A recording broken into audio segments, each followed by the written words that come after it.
Where I'd like to see the research go is on several dimensions. First, I'd like to see more collaboration between researchers and practitioners. I think we've done a really good job in terms of taking a multidisciplinary approach, but I'd like to make sure that we keep this collaboration so that there's a communication between researchers and collaborators, because I think that's so important to inform not only research, but also best practices in the field.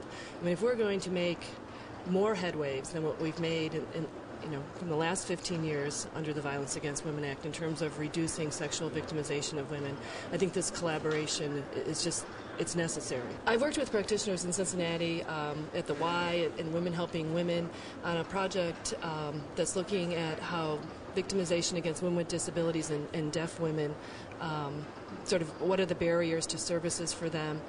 And that collaboration literally started as a result of a Violence Against Women grant, and we had to start by developing a charter, developing a common language to talk to each other about, develop a process, and it's really been an organic sort of evolution in terms of our relationship.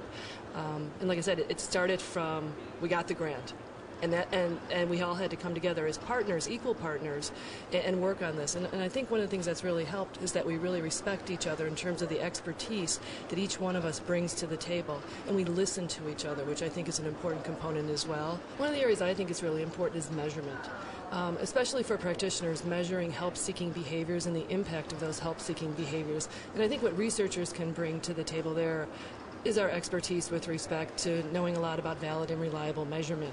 And what I think practitioners can bring is knowing how the system works, knowing how organizations work, knowing how when their clients come into their organization seeking services, sort of what's on their minds, what do they need.